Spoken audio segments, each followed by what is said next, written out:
folks, it's Greg from Heroes Begin with some news for Battle for Zendikar. There were some spoilers released at PAX Prime, and I'm going to go through some of the news and announcements related to those spoilers. So real quick, since there's a lot to go over with, let's get started. So there's a trailer out there if you're interested in seeing the trailer for Battle for Zendikar. You can find it on YouTube. There's also a quick blurb about the story around Zendikar and what's happened so far, so go dig for that if you're interested in the story. More importantly though are the mechanics and new cards. So Landfall is back, which is an ability that gets triggered whenever a land enters the battlefield. In the Zendikar, or Battle for Zendikar cards, it looks like the Landfall ability also has an additional condition that if the land is of a specific type, so for example, if it's an island, for Guardian of Tazim, it does something extra. If it's a forest for Oran Reef Hydra, it does something extra. So for Guardian of Tazim, 5 mana for a 4/5 flyer, which is pretty well costed. If a land enters the battlefield under your control, tap target creature and opponent controls. If that land is an island, that creature doesn't untap during its controller's next untap step. So slow taps the creature. Really nice card, should be quite powerful and limited. Playable in standard too, I would guess. Oran Reef Hydra, 5/5 for 6 mana with trample. When land enters the battlefield in your control, put a +1/+1 counter on them. And if it's a forest, you put 2. Not bad. There's also the Awaken keyword that has come up. I noticed this on the dual decks that were recently released for Zendikar. For 3 mana, destroy target creature or planeswalker, which is really good. It is sorcery speed though, so you're not doing any fancy combat tricks. But if you want to pay 7 mana instead, 5 and 2 black, you can also turn one of your lands into a 4/4 creature. So it becomes a 0/0 elemental creature with haste with 4 +1/+1 counters on it. Certainly some interesting things you can do there. It gives you some flexibility for the card late game.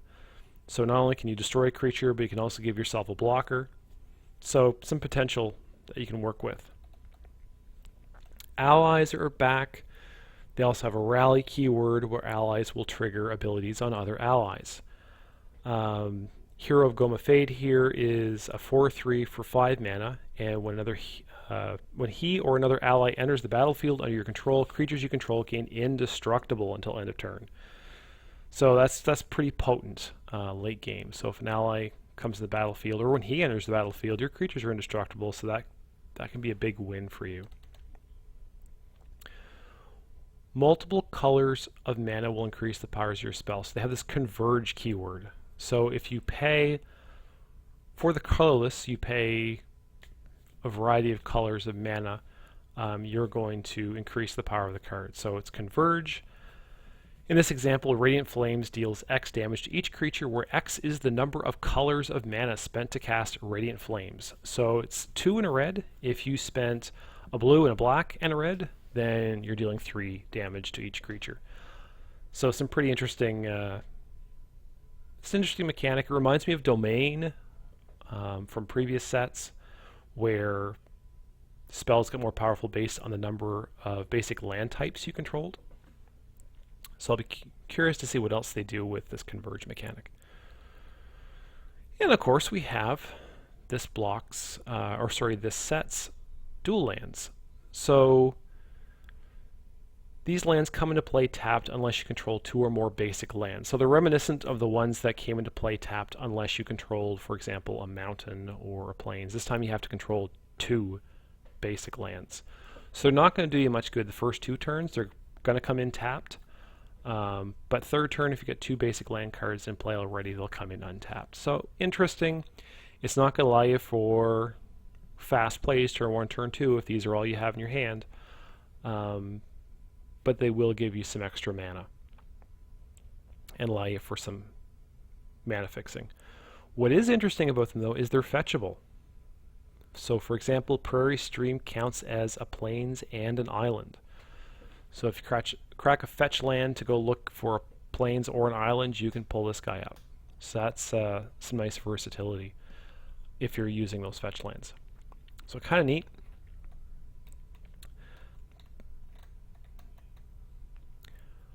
Eldrazi are back to no one's surprise. It looks like they're going to do a lot of shenanigans with exile.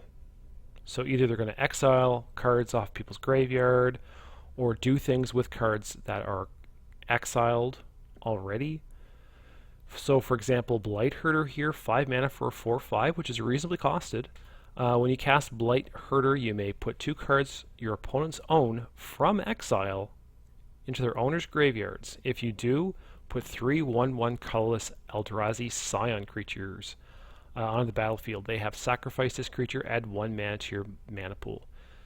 So this is sort of reminiscent to the 0/1 Eldrazi Spawn, except they're 1/1 instead of 0/1.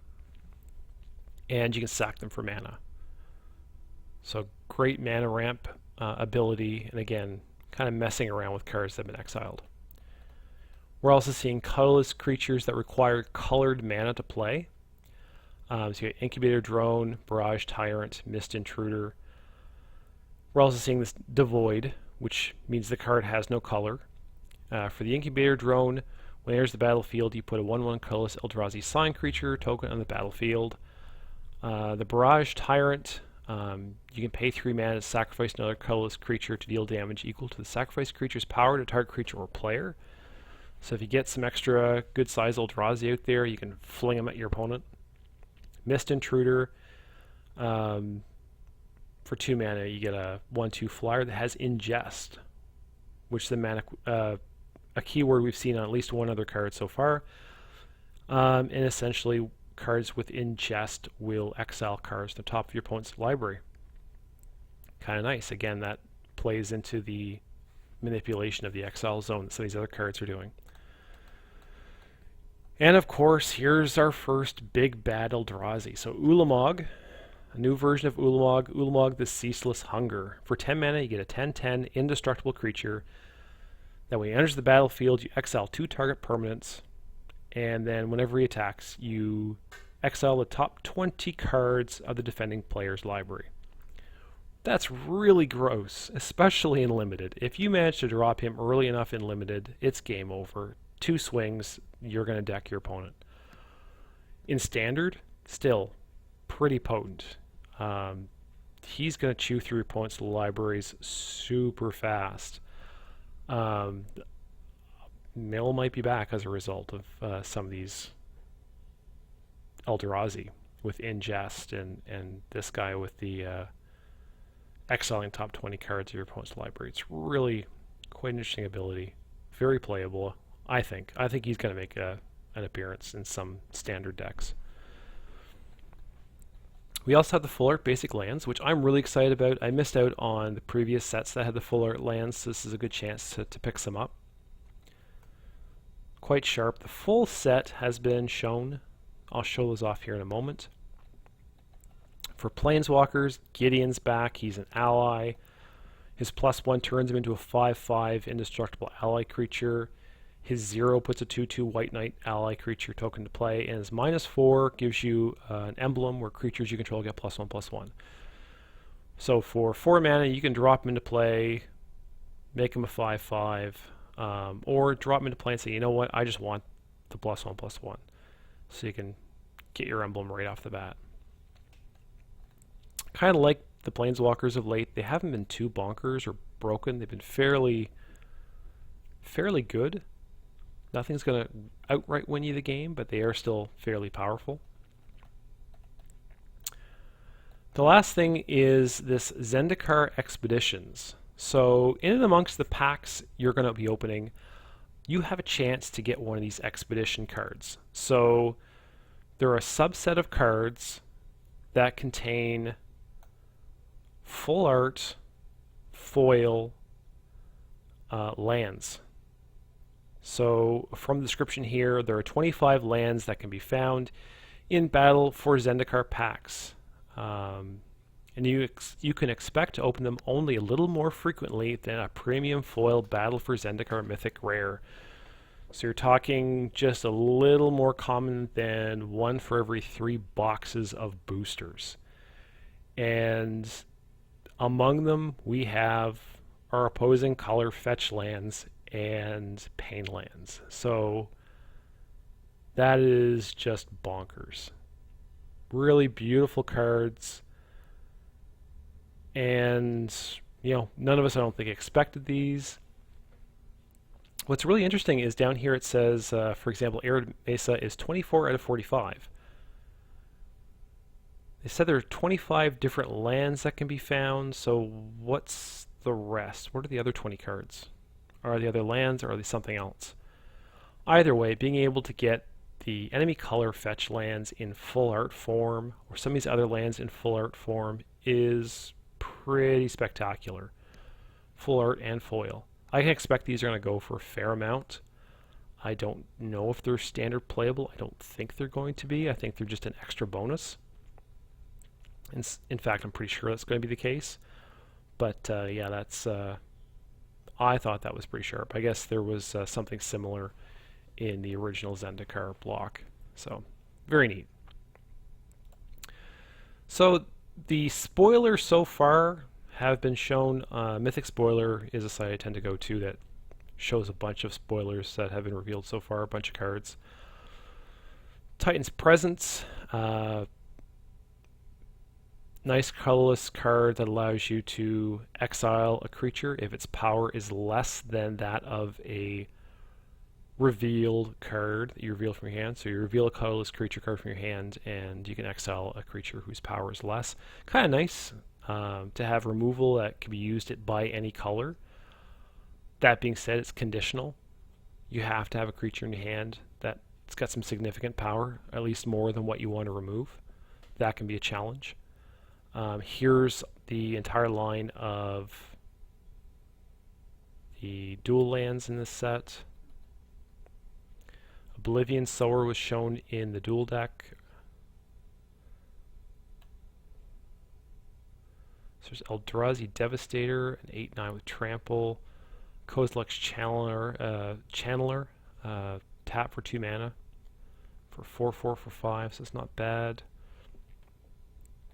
Nisa's Renewal. Search your library for up to 3 basic land cards, put them on the battlefield tapped, then shuffle your library. You gain 7 life. That's not bad. 6 mana, ramps you into some Eldrazi, but the nice thing about this card is that you're going to trigger landfall 3 times, which can be really, really powerful if you have a number of landfall creatures in play. I also like the Defiant Bloodlord. So he's 7 mana for 4/5 with flying. Whenever you gain life, target opponent loses that much life. So I don't know how useful he'll be in standard. He might be pretty good given the amount of Eldrazi Scion tokens you can put down. Could be a lot of fun in Commander if you are up to some life gain, life loss hijinks. Let's see, what else is interesting here? Sheer Drop, again, was revealed in the dual decks. Some white removal, 2 and a white, destroy target tap creature, and it's got Awaken 3 if you pay 6 mana instead. So destroy a creature and get a creature of your own, or turn your land to a creature. And Omnath was revealed. So he's quite sharp, legendary elemental creature.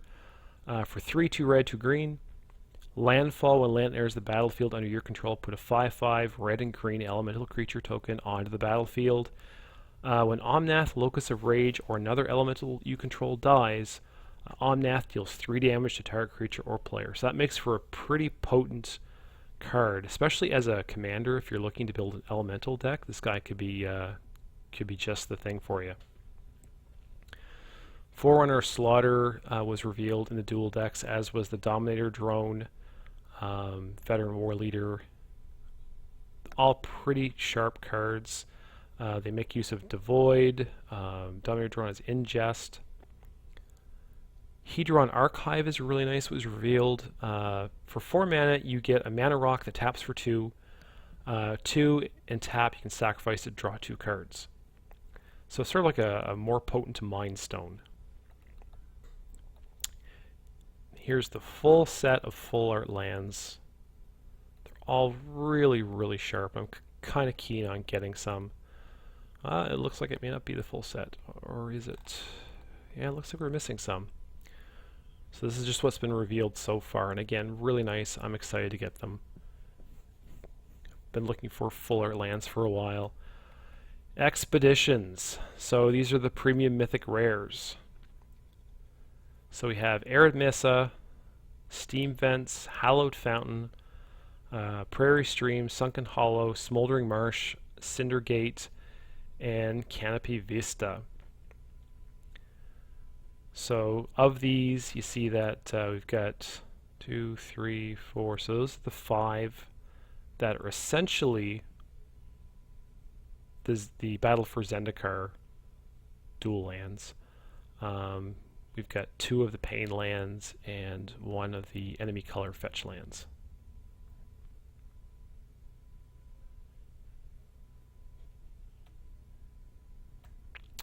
So that is everything. And yeah, so far Zendikar is shaping up to be a very interesting set. I'll be curious to see how it plays in a limited format, like draft or sealed, just because there are so many very powerful cards. I'm half worried that if someone were to pull, for example, Ulamog, they're just going to be unstoppable. That being said, it still looks like it could be a lot of fun. I'm excited to crack some packs. Looks like there's a lot of really good cards, and of course the potential to get those expedition cards. So keep posted. We're going to keep checking for additional spoilers, new cards that are supposed to be revealed in September. These spoilers came out a little earlier than expected, but again, we're expecting to see more in September, leading into the pre-release at the end of the month. So thanks again for watching. This has been Greg at Heroes Beacon, and we'll see you around.